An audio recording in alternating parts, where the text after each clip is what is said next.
नमस्कार, स्वागतम। आज के अंक में चर्चा करने जा रहे हैं शवासन करते समय किस प्रकार का भावना करें, किस प्रकार का ध्यान करें जिससे कि हमें आनंद की प्राप्ति हो, हमें आरोग्य की प्राप्ति हो। ये जो धारणा है, इसका ध्यान करने से, इसकी भावना करने से हमें निश्चित ही शरीर को आरोग्य और मन को परम आनंद प्राप्त होता है। तो ये धारणा केवल शवासन करते समय ही नहीं करनी है, अपितु इसको सोते समय भी आप कर सकते हैं। सोते समय करें या योग के पश्चात शवासन जब करें तब करें, दोनों ही स्थितियों में ये धारणा कर सकते हैं। अगर इस धारणा को डेली कर लेते हैं तो निश्चित मानिए आपके जीवन में बदलाव प्रारंभ हो जाएंगे, सुखद परिवर्तन प्रारंभ हो जाएंगे, परम आनंद का अनुभव करेंगे और परम आरोग्य का भी अनुभव करेंगे। क्योंकि इसमें ये जो भावना दी गई है वो हमें सर्वव्यापी बनाने की ओर ले जाती है, हमें शिव से मिलाने की ओर ले जाती है। बहुत शक्तिशाली धारणा है। इसके मूल सोर्स का हमको पता नहीं, लेकिन मूल श्लोक आपको दिखा रहे हैं, आपकी स्क्रीन पर प्रदर्शित होगा। उस मूल श्लोक को आप नोट कर सकते हैं। ये लिया कहाँ से गया है, इसका सोर्स क्या है, ये हमको नहीं पता। बहुत सारी टीकाओं का विज्ञान भैरव के रूप में अध्ययन करते समय ये हमारे समक्ष आया था, तो हमने सोचा इसको आपके साथ आज इस वीडियो में शेयर करें, क्योंकि ये बड़ा ही उपयोगी है। जो लोग योग करते हैं वो शवासन करते समय से कर सकते हैं। जो लोग योग नहीं करते हैं वो सोते समय इसको कर सकते हैं। यानी ये सभी के लिए उपयोगी है। ये जो विधि है ये सभी के लिए उपयोगी है, चाहे आप योग करते हो अथवा न करते हो। इस भावना से ध्यान करिए शवासन करते समय, इस भावना से ध्यान करिए सोते समय, सोने से पहले। जैसा कि आप जानते ही हैं कि हमारे चैनल पर कोई भी वीडियो, मोस्टली कोई भी वीडियो, केवल ऐसे वीडियो को छोड़कर जिसमें हमारे अनुभव सम्मिलित रहते हैं या जो हमें कहीं और से बनाने पड़ते हैं, उनको छोड़ करके सारे वीडियोस में आपको मूल शास्त्र का प्रमाण देने का प्रयास करते हैं, सनातन शास्त्रों का। तो आज के अंक में भी ऐसा ही है। मूल श्लोक आपकी स्क्रीन पर प्रदर्शित हो रहा है, इसको देख लें और उसके पश्चात इसमें जो संदेश हमारे लिए छुपा हुआ है उसको हम जानने का प्रयास करेंगे। किस प्रकार से ध्यान करना है सोते समय और शवासन करते समय। तो कहा गया, मृतचेष्टस्य पिंडस्य न किंचिदुपलभ्यते, सुखम दुखम न चैवास्ति, परमानंद भावनात्, जिज्ञासारहितं स्थानं यत्र देवो निरंजनः, अकालकलना हेतुर्गमागम विवर्जितः, निरालंबो निरुत्साहः, शून्यभूतः शिवः स्वयं, संज्ञानाशेन निर्जीव, संज्ञा सा व्योम रूपिणी। तो ये जो श्लोक है ये बहुत ही महत्वपूर्ण श्लोक है। बहुत कम इसकी चर्चा होती है और बहुत कम जन सामान्य में इसका प्रचलन है। ध्यान साधकों में इसका प्रचलन है और योग साधकों में इसका प्रचलन है, लेकिन बड़ा ही महत्वपूर्ण श्लोक है और ये किसी तंत्र शास्त्र का श्लोक प्रतीत होता है। अब इसमें कहा क्या गया ये देखते हैं। कहा गया, अब आपको ये कैसे करना है, ये जो हम शब्द बोलेंगे इसका जो अर्थ बोलेंगे, इसको आपको ध्यान करना है शवासन में लेटे हुए। जब आपका मन पूरी तरह शांत हो जाए, सांसों की गति पर नियंत्रण आपका स्थापित हो जाए, उसके लिए लगातार आपको थोड़ी देर सांसों के आने और जाने पर ध्यान लगा करके रखना है।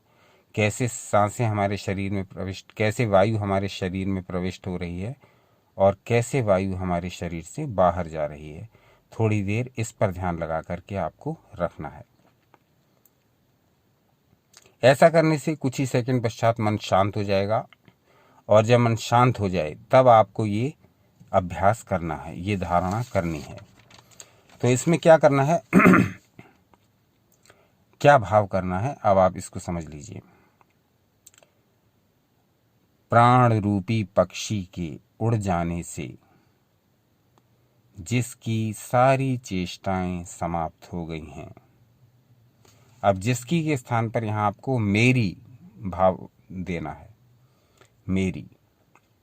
तो अब हम इसको मैं मानते हुए, यानी मैं इस ध्यान को कर रहा हूँ ये मानते हुए इस श्लोक का अर्थ करना है, क्योंकि हमें इस श्लोक का ध्यान करना है अपने लिए। तो इसमें जहाँ भी जो जिसकी आया है उसके स्थान पर हमको अपने लिए शब्दों का प्रयोग करना होगा, तब भाव हम दे पाएंगे अपने को ठीक से। तो कहा गया, यानी ये भाव करना है अब आपको, प्राण रूपी पक्षी के उड़ जाने से जिसकी सारी चेष्टाएं समाप्त हो गई हैं। चेष्टाएं मतलब जो भी कर्म हम करते हैं, उठना बैठना, खाना पीना, सोना चलना फिरना, ये सारी चेष्टा होती हैं।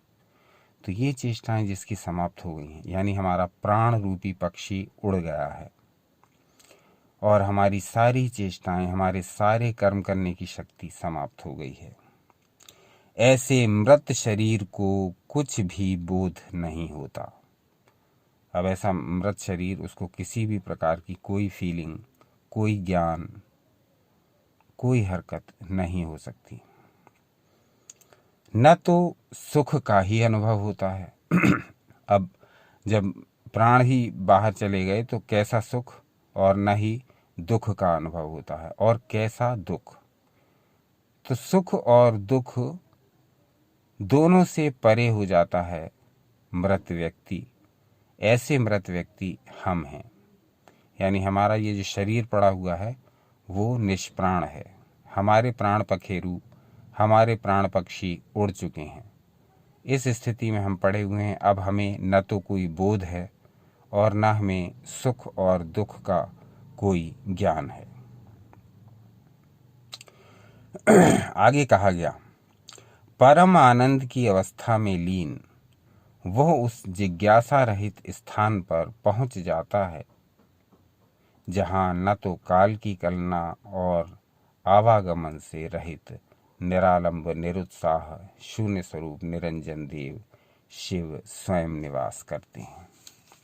निरालंबो निरुत्साह शून्य भूतः शिवः स्वयं। कितनी महत्वपूर्ण पंक्तियां हैं। निरालंब, किसी का सहारा न लेने वाले, निरुत्साह, कोई उत्साह नहीं, शून्य भूत, शून्य में निवास करने वाले शिव स्वयं विराज करते हैं। ऐसी अवस्था में लीन हूँ मैं, क्योंकि मेरा शरीर निश्चेष्ट है, निष्प्राण है। इस स्थिति में जब मैं लेटा हुआ हूँ तब मुझे कुछ भी बोध नहीं, सुख और दुख का मुझे कुछ भी ज्ञान नहीं, और इस स्थिति में मैं उस परम शिव के साथ एकाकार हो गया हूँ, परम शिव में लीन हो गया हूँ, परम शिव जैसी अवस्था को प्राप्त हो गया हूँ। इस प्रकार का भाव अपने को देना है शवासन करते समय या सोने से पहले। कितना महत्वपूर्ण ये श्लोक है। मृतश्चेष्टस्य पिंडस्य न किंचिदुपलभ्यते सुखम दुखम न चैवास्ति परमानंद भावनात्।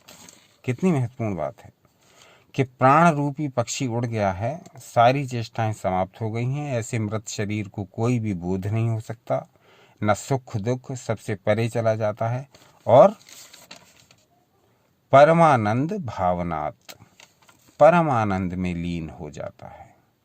तो परमानंद में लीन हो जाता हूँ, ऐसी भावना हमें करनी है। यानी मेरा शरीर निष्प्राण है, मुझे कोई भी बोध नहीं है, सुख और दुख से मैं परे हूँ। इस प्रकार की भावना करते करते हमको आगे बढ़ना है। इतना ध्यान तो हमने कर लिया। अब आगे जो भावना हमें अपने को देनी है वो क्या है, वो कहा गया उसके बारे में, संज्ञानाशेन निर्जीव संज्ञा सा व्योम रूपिणी। अब इसका क्या अर्थ हुआ? इसका अर्थ हुआ संज्ञा के नष्ट हो जाने पर ये शरीर निर्जीव हो जाता है। संज्ञा, हमारा जो नाम है, हमारा जो रूप है, ये सब नष्ट हो गया है। जिससे हम संसार में जाने जाते हैं, जिन रिश्ते नातों से हम बंधे हुए हैं, जिन संज्ञाओं से हमको बुलाया जाता है, जिन रूपों से हमारा व्यापार में परिचय है, वो सारे रूप, वो सारे नाम हमारे प्राण के साथ ही चले गए हैं। अब उनका हमसे कोई संबंध नहीं है। तो इस दशा में शरीर तो निर्जीव हो गया, परंतु व्योम रूपिणी, अब शरीर इस दुनिया के लिए निर्जीव हो गया, परंतु हम आकाश के साथ आकाश के जैसे व्यापक हो गए। जैसे आकाश सब ओर फैला हुआ है, उसका कोई एक निश्चित स्थान नहीं है कि इतने स्थान में ये आकाश आ जाएगा, वो सर्वव्यापी है। तो उसी आकाश के समान हमारी आत्मा भी सर्वव्यापी हो गई, हम भी सर्वव्यापी हो गए। हमारा शरीर तो जरूर निष्प्राण हो गया, परंतु हम सर्वव्यापी हो गए। इतना ध्यान आप कर लेंगे, और ये कोई कठिन ध्यान नहीं, ये कोई कठिन विधि नहीं, इतना ध्यान आपने कर लिया तो निश्चित मानिए कि जीवन में सुखद बदलाव का प्रारंभ हो जाएगा। सुखद बदलाव किस प्रकार के? छोटे छोटे बदलावों से प्रारंभ होंगे। पहले तो नींद अच्छी आनी प्रारंभ हो जाएगी। दूसरा, शरीर में उल्लास, स्फूर्ति, हल्कापन रहना प्रारंभ हो जाएगा। तीसरा, आप अपने भोजन के प्रति संवेदनशील हो जाएंगे, क्या हमें खाना है, क्या नहीं खाना है। चौथा, आपको शिव की कृपा प्राप्त होगी। धीरे धीरे बढ़ते चले जाएंगे, इसी धारणा का अभ्यास करते चले जाएंगे तो पाएंगे कि जीवन में सुखद परिवर्तन होने प्रारंभ हो गए हैं। तो ये धारणा आपके लिए जो आज लेकर आए, इसका सार ये कि आपको शवासन करते समय ये भाव रखना है, अथवा सोते समय। शवासन करते समय बहुत से साधक अलग अलग प्रकार की विधियों का प्रयोग करते हैं, और वो सारी विधियां अपने अपने स्थान पर बहुत अच्छी हैं, बहुत उपयोगी हैं, बहुत महत्वपूर्ण हैं, बहुत आनंददायक हैं। जैसे कुछ को बताऊं, जैसे कि कुछ लोग शवासन में ओम का उच्चारण करते हैं, कुछ शवासन में श्वास के आने और जाने पर ध्यान लगाते हैं, कुछ शवासन में माइंड को थॉटलेस कर लेते हैं, कुछ शवासन में अपनी दोनों आँखों के बीच के स्थान, आज्ञा चक्र के स्थान पर ध्यान लगाते हैं, और कुछ केवल ऐसे ही लेट जाते हैं बिना किसी प्रयत्न के। सारी विधियां अपने अपने स्थान पर सही हैं, परंतु जो लोग शवासन करते हैं या जो ये लोग योग बिल्कुल ही नहीं करते, वो सोते समय भी इसका अभ्यास करें तो कुछ ही दिनों में उनको अपने जीवन में, उनको अपने शरीर में, उनको अपने मन में, उनको अपनी भावनाओं में, उनको अपनी मानसिक स्थिरता में अवश्य ही नए नए अनुभव होंगे। नए नए का अर्थ सुखद अनुभव होंगे। नए नए का अर्थ इस प्रकार के अनुभव होंगे जो उनके जीवन को कल्याण के मार्ग पर ले जाने वाले होंगे। उसका कारण ये कि ये श्लोक बड़े महत्वपूर्ण हैं, और इस श्लोक में जो विधि बताई गई है उसका निरंतर अभ्यास करने से एक तो साधक अपने मन के प्रति बड़ा संवेदनशील हो जाएगा। उसके थॉट्स जो आएंगे वो इस प्रकार के आएंगे कि जो उसको कल्याण के मार्ग पर ले जाने वाले होंगे। उसका मन विचारों का कूड़ा घर नहीं बन पाएगा, और विचारों का कूड़ा घर यदि आपका मन नहीं बना तो आपके मन में जो विचार आएंगे वो बड़े फिल्टर्ड विचार आएंगे, बिल्कुल छने हुए। केवल वही विचार जो आपका कल्याण करने वाले हों, केवल वही विचार जो आपकी उन्नति करने वाले हों, केवल वही विचार जो आपको यश, ऐश्वर्य, धन, संपत्ति, समस्त सांसारिक सुख और समस्त पारलौकिक सुख देने वाले हों। तो जब माइंड इस प्रकार से समायोजित हो जाए कि उसमें फिल्टर्ड विचार ही आए, तो फिर जीवन अपने आप ही सुहाना हो जाता है। क्योंकि ये विचार ही हमें भटकाते हैं, ये विचार ही हमारे जीवन को चलाते हैं, ये विचार ही हमारे जीवन को गिरा देते हैं, और ये विचार ही हमारे जीवन को उठा देते हैं। विचार फिल्टर्ड रखिए, बहुत छने हुए, बहुत सेलेक्टेड विचार लीजिए, अपने आप ही आएंगे। ये विधि आप करते चले जाएंगे तो अपने आप ही आएंगे, और फिर इस विधि के अनुसार ही आप अपने कार्यों को करिए। विचार करके देखिए, जब आप अपने लिए कपड़े लेने जाते हैं तो कितना सोच समझ करके अपने लिए अपनी ड्रेसेस चूज़ करते हैं। ये वाला देखूं, ये सही नहीं लग रहा, इसका लुक अच्छा नहीं आएगा, इसका डिज़ाइन ठीक नहीं, इस पर ये प्रिंट है, उस पर वो प्रिंट है, इसका कलर थोड़ा फेड है, ये कलर जचेगा नहीं, ये थोड़ा टाइट है, ये थोड़ा लूज़ है, ये ज़्यादा लूज़ है। कपड़ों के लेने पर जो कुछ समय पश्चात फट करके नष्ट हो जाने वाला है, इतने चूज़ी हो रहे हैं हम लोग, और विचारों के बारे में बिल्कुल भी चूज़ी नहीं। यानी विचार कोई भी कूड़ा कचरा हमारे दिमाग में भर देगा और हम अपने जीवन को उस विचार के अनुसार चलाने लगते हैं। कई लोग दूसरों की आलोचना से इतने डिस्टर्ब हो जाते हैं कि वो डिप्रेशन में चले जाते हैं, सुसाइड करने को तैयार हो जाते हैं। मतलब दूसरा आदमी आपको डिस्टर्ब कर सकता है। यदि आपका मन कमजोर है तो निश्चित ही कर देता है, करता ही है। तो योग का मार्ग अपनाने वाले लोग कभी भी दूसरों के विचार से डिस्टर्ब नहीं होते, क्योंकि वो उनको अपने दिमाग में जगह ही नहीं देते। वो लात मार करके ऐसे विचारों को बाहर कर देते हैं। उनके मस्तिष्क में केवल वही बात आती है, केवल वही बात टिकती है, और केवल वही बात प्रोसेस वो लोग करते हैं जो वो चाहते हैं। फिल्टर्ड विचार होने चाहिए आपके मस्तिष्क में, चुने हुए, छंटे हुए। आप खाना खाते हो तो कितना सोच समझ करके ऑर्डर करते हो, ये चाहिए, वो लेके आइए। जब ऑर्डर देते हो रेस्टोरेंट में, ये लेके आइए, वो लेके आइए। मेनू में से भी सेलेक्ट करते हो कि मुझे ये खाना है। कपड़ा भी बड़ा चूज़ी बन गए लेते समय, खाना भी बड़ा चूज़ी बन गए लेते समय। और मस्तिष्क को जो फ्री में मिला हुआ है, उसको आप किसी भी तरह के विचारों से भर दे रहे हो। कोई भी कूड़ा कचरा उसके अंदर ठूंसे दे रहे हो। ये जो मनोरंजन है बॉलीवुड या टाइप, ये ठूंसे दे रहे हो अपने दिमाग में। इसका कूड़ा कचरा जितना भी वो दिखा रहे हैं, वो सब भरे ले रहे हो अपने मस्तिष्क में, बिना सोचे समझे कि इसका हमारी लाइफ से क्या संबंध है, क्या इफेक्ट डाल रहा है ये हमारी लाइफ पर, कहाँ ले जा रहा है हमें, क्या संदेश दे रहे हैं ये लोग। तो चूजी बनो दिमाग के प्रति भी, थॉट्स के प्रति भी।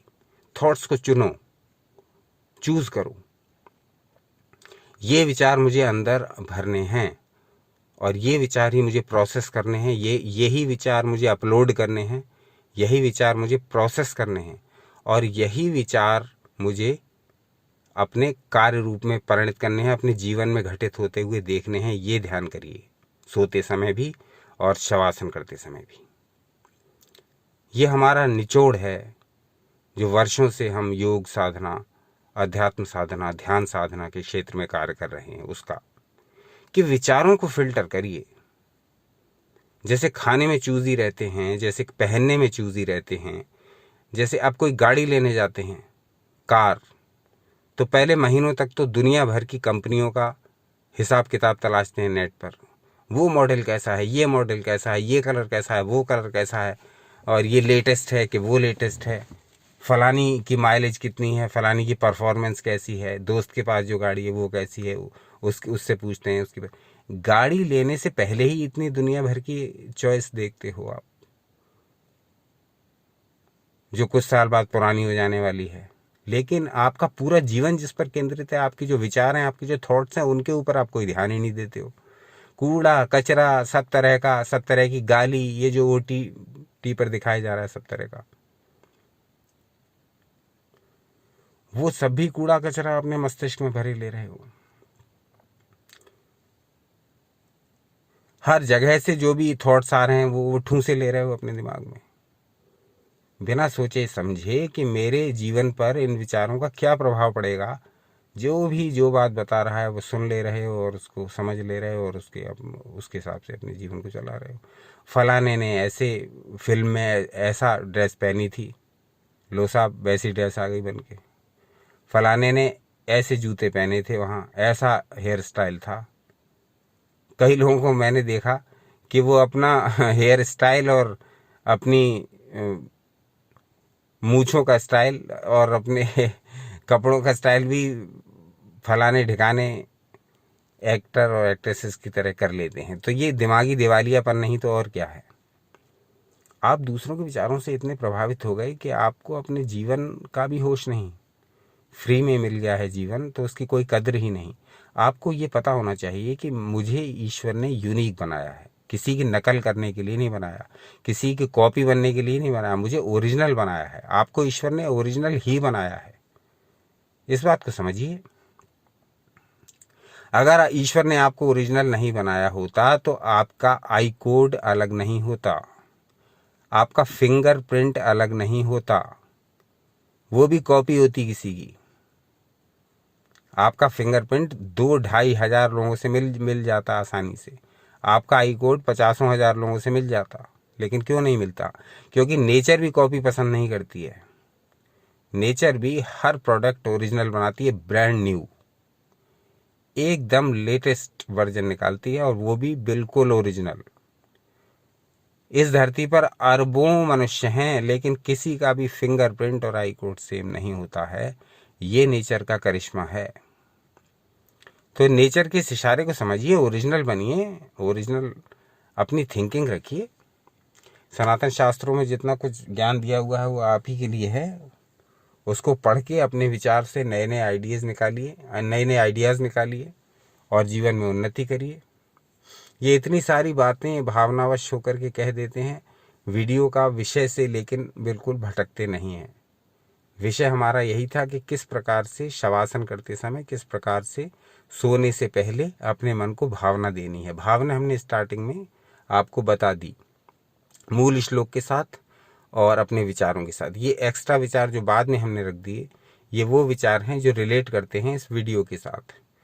क्योंकि ये सब बातें आप जानेंगे तो ये आपके जीवन में उन्नति को आकर्षित करेंगी। तो अपने मस्तिष्क को फिल्टर्ड करिए, अपने विचारों को ऑब्जर्व करिए, केवल वही विचार मस्तिष्क में लाइए जो आपको कल्याण के मार्ग पर ले जाने वाले हों, जो आपको उन्नति के मार्ग पर ले जाने वाले हों। तो आज का वीडियो यहीं तक। कल के अंक में हम, वैसे आज के लिए कहा था लेकिन आज समय नहीं मिल पा रहा है, थोड़ा सा नाम नोट करना होगा देख करके। तो कल के अंक में हम कुछ दर्शकों के नाम वीडियो के अंत में उल्लिखित करेंगे जो लगातार हमारे साथ बने हुए हैं, लगातार हमारा सहयोग करते हैं, और फिर हम इस क्रम को निरंतर जारी रखेंगे। यानी प्रत्येक वीडियो के अंत में हम कुछ दर्शकों का नाम अथवा उनका कमेंट अथवा उनका उल्लेख अवश्य किया करेंगे, जिससे कि हमारा ये परिवार जो है ये बढ़ता रहे। तो आज का अंक यहीं तक। पहले तो ये बताइए कि आज का अंक लगा कैसा, दूसरा ये बताइए कि और किन विषयों पर सुनना पसंद करेंगे, और बने रहिए हमारे साथ, देखते रहिए। आपका अपना चैनल यू एंड योगा। अपना अनमोल समय हमें देने के लिए बहुत बहुत धन्यवाद। सनातन शास्त्रों से जुड़े रहिए, सदा आनंदित रहिए।